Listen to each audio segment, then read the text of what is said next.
Oke, Bismillahirrahmanirrahim. Assalamualaikum warahmatullahi wabarakatuh. Waalaikumsalam warahmatullahi wabarakatuh. Waalaikumsalam warahmatullahi wabarakatuh. Kabarnya anak-anak sehat? Sehat, Bu. Sehat, Ibu. Alhamdulillah. Hari ini kita masih diberikan kesempatan bertemu lagi dalam mata pelajaran sejarah peminatan. Sebelum memulai pelajaran hari ini, kita berdoa terlebih dahulu ya. Berdoa mulai.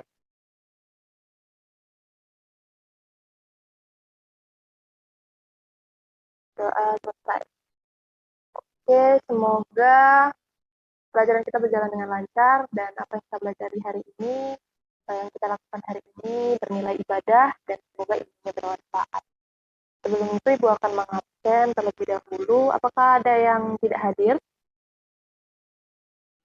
Seperti tidak ada, Bu. Jadi pembelajaran kita seperti biasa ya. Nanti Ibu akan jelaskan sedikit tentang materi kita hari ini. Lalu kita lanjutkan dengan kegiatan belajar bersama. Nah, kita akan memasuki pembelajaran kita. Apakah ada yang masih ingat? Minggu lalu kan kita masih sudah membahas bab 1 ya. Jadi minggu ini kita melanjutkan lagi pembahasan di bab 1 tentang respon internasional terhadap proklamasi kemerdekaan Indonesia. Ada yang masih ingat nggak? Minggu lalu kita membahas tentang apa di bab 1 ini?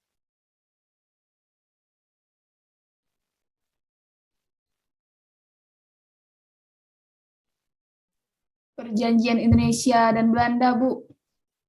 Betul. Ada yang masih ingat nggak perjanjian apa saja?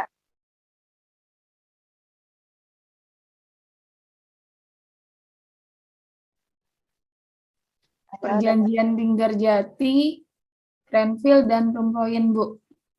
Iya, benar. Jadi kita sudah membahas mengenai beberapa perjanjian atau perundingan antara pihak Indonesia dan juga Belanda. Ada Linggarjati, Renville, dan juga Rumpoyen. Septian, dihidupkan dulu ya kameranya ya. Kita belajar ya. Oke, jadi kita minggu sebelumnya sudah membahas mengenai beberapa perjanjian antara Indonesia dan juga Belanda ya. Jadi perjanjian-perjanjian ini merupakan upaya diplomasi yang dilakukan Indonesia dalam mempertahankan kemerdekaan. Oke, jadi dari sini kita melihat bahwasannya setelah Indonesia memproklamasikan kemerdekaannya pada tanggal 17 Agustus 1945, itu belum menjadi akhir dari perjuangan bangsa Indonesia untuk menjadi bangsa yang merdeka. Karena pada kenyataannya Belanda datang lagi ke Indonesia bermaksud untuk kembali berkuasa di Indonesia. Nah, ada yang tahu tidak alasan kenapa Belanda datang lagi ke Indonesia?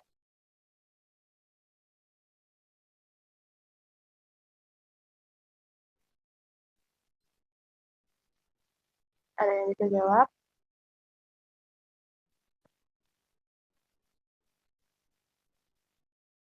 Alasan kenapa Belanda ingin berkuasa lagi di Indonesia?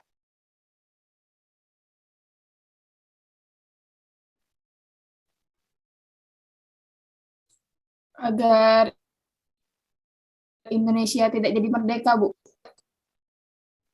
Menarik, tapi belum tepat ya jawabannya, Dinda. Oke, jadi Ibu akan sedikit menjelaskan kenapa Belanda ingin kembali berkuasa di Indonesia. Jadi, setelah eh, Jepang kalah dalam Perang Dunia Kedua, kalah oleh Sekutu, Belanda ini berpikir bahwa Indonesia ini mengalami kekosongan dalam eh, kepemimpinan, kepenguasaan seperti itu ya. Nah, maka dari itu Belanda ini berpikir untuk kembali ke Indonesia dan kembali berkuasa. Nah, selain itu, Belanda juga menginginkan berkuasa atas sumber daya yang ada di Indonesia. Nah, seperti yang kita tahu, bahwasannya negara kita ini merupakan negara yang kaya. Sudah dari dulu kan banyak sekali bangsa-bangsa dari barat datang di Indonesia yang awalnya cuma ingin hanya ingin mencari rempah-rempah, akhirnya berubah niat untuk menguasai Indonesia. Nah, seperti itulah yang dilakukan oleh Belanda. Oke, tapi Ibu hargai Dinda sudah berani untuk menjawab ya. Nah, Ibu sudah membuat PowerPoint. Ibu minta kepada kita untuk share screen PowerPoint yang Ibu kirim. Baik, Bu.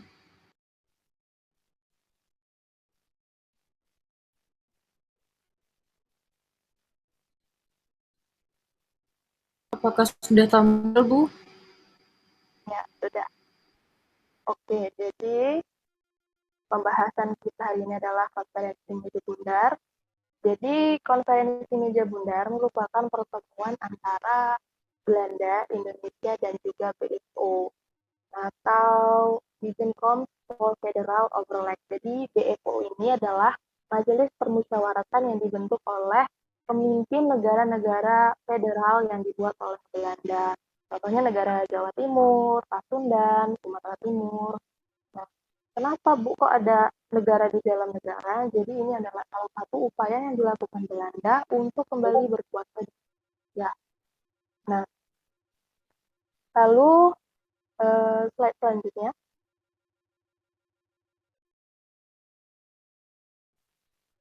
Oke. Jadi konferensi meja bundar ini adalah salah satu upaya yang dilakukan Indonesia dalam menyelesaikan permasalahannya dengan Belanda ya untuk mempertahankan kedaulatan sebagai negara yang sudah merdeka seperti itu. Nah, sebelum diadakan konferensi meja bundar, sebenarnya terlebih dahulu itu sudah diadakan perjanjian-perjanjian antara pihak Indonesia dan juga Belanda. Nah, contohnya itu seperti perjanjian Linggarjati, Renville, dan juga Lembroyen yang sudah kita bahas minggu lalu. Nah, perjanjian Linggarjati sendiri ini yang diadakan tahun 1947 membahas mengenai status Indonesia sebagai negara yang merdeka.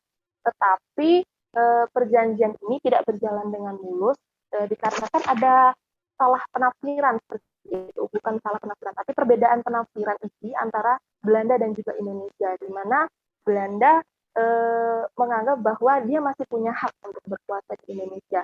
Hingga akhirnya Belanda memutuskan untuk tidak lagi terikat dalam perjanjian Linggarjati ini dan berakhir dengan yang namanya agresi militer Belanda yang pertama. Nah, untuk meredam agresi militer Belanda yang pertama ini diadakanlah lagi perjanjian antara Indonesia dan Belanda, yaitu perjanjian Renville tahun 1948. Nah, perjanjian ini diadakan untuk menyelesaikan perselisihan antara yang terjadi sebelumnya, yaitu tentang perbedaan penafsiran antara Belanda dan Indonesia dalam perjanjian Linggarjati. Tetapi seperti perjanjian Linggarjati, perjanjian ini tidak berjalan dengan mulus hingga akhirnya kembali lagi terjadi bentrok antara Indonesia dan Belanda karena saling menuduh seperti itu masing-masing pihak ini mengkhianati perjanjian Renville hingga akhirnya terjadilah yang namanya agresi militer Belanda yang kedua. Nah, agresi militer Belanda yang kedua inilah nanti yang menjadi latar belakang diadakannya Rembroyen yang menghasilkan yang salah satu hasil pertemuan tersebut yaitu Indonesia dan Belanda mengadakan yang namanya konferensi meja bundar. Oke, next slide selanjutnya.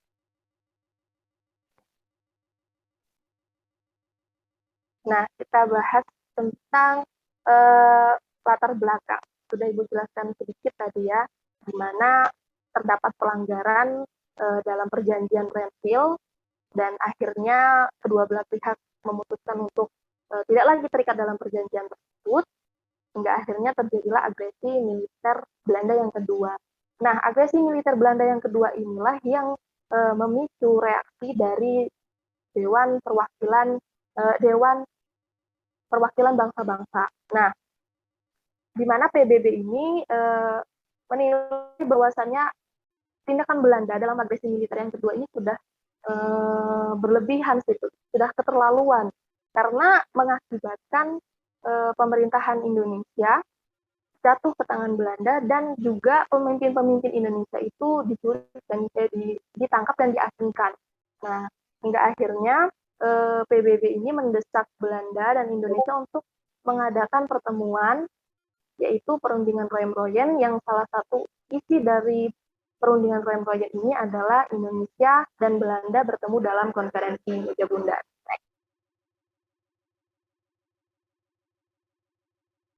Nah, ini adalah isi dari perjanjian Rooijen. Yang pertama adalah pemerintah RI, termasuk para pemimpin yang ditawan, akan dikembalikan ke Yogyakarta. Yang kedua, antara Belanda dan Indonesia sepakat untuk melaksanakan konferensi meja bundar yang akan diselenggarakan di Den Haag, Belanda. Nah, sebelum melakukan konferensi meja bundar, Indonesia terlebih dahulu melaksanakan yang namanya konferensi inter-Indonesia, di mana konferensi inter-Indonesia ini adalah pertemuan antara pemerintah Republik Indonesia dan juga BFO atau Badan Permusyawaratan Federal. Nah, konferensi inter-Indonesia ini dilakukan 2 kali, ada di Yogyakarta dan juga di Jakarta ya.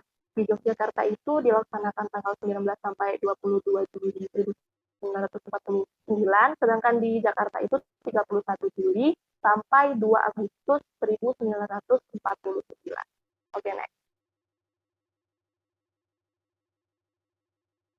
Nah, ini dia hasil dari perundingan inter-Indonesia ya. Ada pembentukan mengenai bentuk negara, lalu kepala negara, pembentukan DPRS, dan juga pembahasan mengenai bidang pertahanan dan militer negara Indonesia.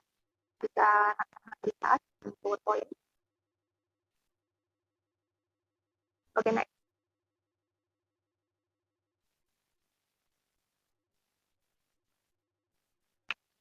Nah, pada akhirnya setelah semua proses dilalui, dilaksanakanlah yang namanya konferensi meja bundar ini pada tanggal 23 Agustus sampai dengan 2 November 1949 di Den Haag, Belanda.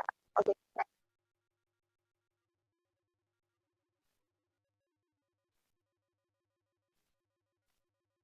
Next. Nah, ini adalah pihak-pihak yang terlibat dalam konferensi meja bundar. Tentu saja ada Indonesia, BFO, Belanda, dan juga UNSI. Dari delegasi Indonesia mengirim 12 perwakilan yang diketuai oleh Dr. Muhammad Hatta, sedangkan dari BFO itu diwakili oleh Sultan Hamid II dari Pontianak, dan delegasi Belanda itu mengirimkan Johannes Hendrikus van Merseben. Oke.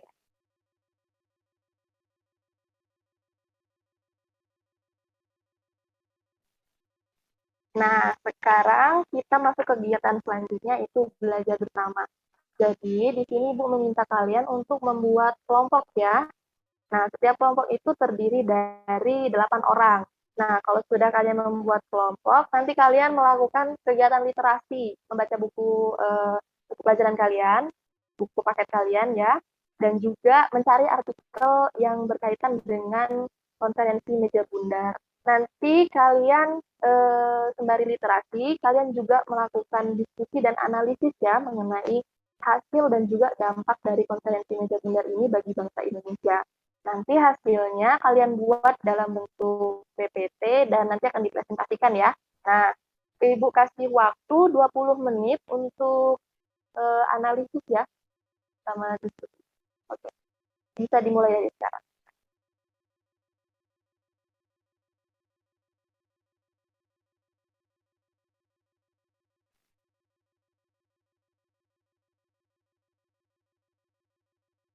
Oke, udah 20 menit. Udah habis waktunya ya. Silahkan, kelompok siapa nih yang mau maju? Nanti kelompok yang maju, Ibu kasih nilai tambahan. Siapa yang mau memaparkan hasil analisis?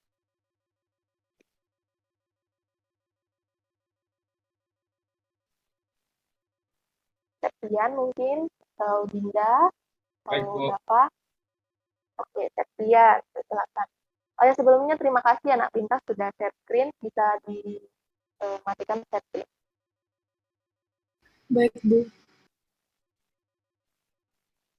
Oke, silahkan Septian dipaparkan hasil analisisnya. Jadi di sini saya akan mempresentasikan hasil diskusi kelompok kami. Yang pertama itu isi dari konferensi meja bundar atau KMB. Yang pertama ialah Kerajaan Belanda menyerahkan kedaulatan Indonesia secara penuh dan tanpa syarat pada Republik Indonesia Serikat atau dikenal dengan RIS. Yang kedua yaitu pelaksanaan penyerahan kedaulatan akan dilaksanakan paling lambat tanggal 30 Desember 1949.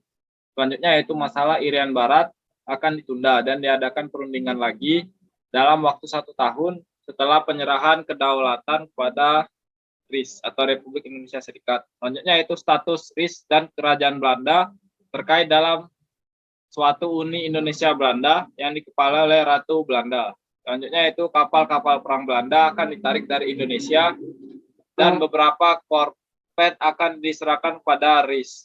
Selanjutnya yaitu tentara Belanda akan ditarik dari Indonesia dan Kenil. Akan dibubarkan dan kemudian akan digabungkan dalam APRIS atau Angkatan Perang Republik Indonesia Serikat. Dampak dari KMB sendiri itu ada 3. Yang pertama yaitu Indonesia mendapatkan pengakuan sebagai negara berdaulat yang dilakukan pada tanggal 27 Desember 1949.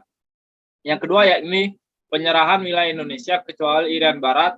Terakhir yaitu kontak bersenjata antara Indonesia dan Belanda dapat dihentikan. Itu saja, sekian presentasi dari kelompok kami. Saya kembalikan ke Ibu. Oke, terima kasih. Septian sudah mewakili kelompoknya untuk presentasi ya, sangat bagus sekali. Cukup lengkap yang dibahas seperti yang Ibu minta. Kita beri tepuk tangan dulu untuk kelompok Septian yang sudah berani memaparkan hasil analisis. Oke, jadi untuk yang lain, kelompok yang belum presentasi, nanti PowerPoint-nya bisa dikirim ke grup mata pelajaran ya. Nah, jadi Ibu akan membahas sedikit. Jadi inti dari hasil konferensi meja bundar ini adalah penyerahan kedaulatan Indonesia ya yang dilakukan pada tanggal 27 Desember 1945. Nah, dari pemaparan tadi dan juga sedikit penambahan dari Ibu, apakah ada yang ingin bertanya? Izin bertanya, Bu. Ya, Dinda, silahkan. Bagaimana dampak dari KMB untuk Indonesia pada masa sekarang, Bu? Baik, terima kasih Dinda sudah bertanya. Bagus sekali pertanyaannya. Jadi tadi kan sudah dipaparkan oleh Septian mengenai hasil dari konferensi meja bundar dan juga dampaknya. Lalu Dinda bertanya, bagaimana dampaknya untuk Indonesia yang sekarang? Nah, salah satu poin penting dalam konferensi meja bundar ini adalah diakuinya Indonesia oleh Belanda sebagai negara yang merdeka, berdaulat. Nah, jadi bisa dikatakan konferensi meja bundar ini merupakan muara perjuangan bangsa Indonesia dalam mempertahankan kedaulatan negara sebagai negara yang merdeka dengan diakuinya kedaulatan tersebut pada tanggal 27 Desember 1949. Coba kita bayangkan kalau dalam konferensi meja bundar ini tidak disepakati persetujuan tersebut. Kemungkinan sampai sekarang kita masih dalam pengaruh kolonialisme Belanda, masih dijajah Belanda, begitu kan? Nah, maka dari itu, di sini bisa kita pahami bahwa perjuangan dalam mempertahankan kemerdekaan Indonesia itu tidak mudah ya. Dimulai dari masa penjajahan, Belanda sudah pergi dari Indonesia, datang Jepang, dijajah lagi, Jepang sudah pergi, kita sudah merdeka, Belanda datang lagi untuk berusaha menguasai Indonesia.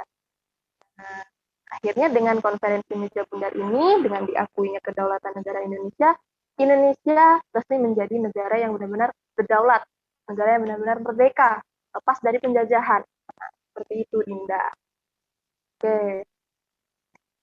Mungkin itu saja yang bisa Ibu sampaikan ya, Dinda. Apakah ada yang ingin ditanyakan lagi untuk yang lain juga? Tidak ada? Oke, kalau tidak ada, mungkin itu saja ya pembahasan tentang konferensi meja bundar hari ini. Nah, berarti dengan berakhirnya pembahasan mengenai konferensi meja bundar ini, kita selesai belajar bab 1 ya. Nah, minggu depan kita lanjutkan di bab 2 mengenai perkembangan iptek dan dalam era globalisasi dan dampaknya bagi kehidupan manusia. Nah, sebelum Ibu tutup pembelajaran hari ini, Ibu mau sampaikan bahwasannya ada tugas untuk kalian. Nah, jadi silahkan kalian membentuk kelompok 2 orang, jadi berpasang-pasangan, ya. Kalau misalnya nanti ada yang lebih, ya udah, nggak apa-apa, boleh bertiga, ya. Kalian buat infografis. Nah, temanya apa, Bu? Tentang perundingan Indonesia dan Belanda. Itu kan ada Linggarjati, Renville, KMB, Remroyen, dan sebagainya. Nah, kalian pilih ya salah satu. Nah, kalian buat dalam infografis selengkap mungkin materinya. Yang harus ada dalam infografis itu pengertiannya, waktunya, pelaksanaannya di mana, terus siapa tokoh yang terlibat, juga latar belakang dan juga hasil dari perundingan tersebut. Dan juga dicantumkan mungkin ketika kalian mencari informasi, kalian menemukan fakta-fakta unik. Nah, bisa kalian masukkan ke dalam infografis tersebut. Ini dikumpulkan, ini kan hari Kamis ya, berarti hari Rabu. Hari Rabu Ibu tunggu sampai jam 3 sore ya. Silakan dikumpul di email Ibu. Nanti emailnya Ibu kirim ke grup mata pelajaran. Oke? Apakah ada yang ingin ditanyakan tentang tugas ini, anak-anak? Sudah jelas semuanya? Jelas, Ibu. Oke, kalau sudah jelas, mungkin sampai di sini saja pertemuan kita pada hari ini. Terima kasih untuk anak-anak yang sudah menyimak pelajaran Ibu, yang sudah hadir dalam ruang Zoom ini. Tetap semangat belajar ya, walaupun kita belajarnya pakai Zoom. Terima kasih juga untuk kelompok Septian tadi sudah berani memaparkan hasil analisisnya. Oke, mungkin itu saja. Ibu akhiri. Wassalamualaikum warahmatullahi wabarakatuh. Terima kasih.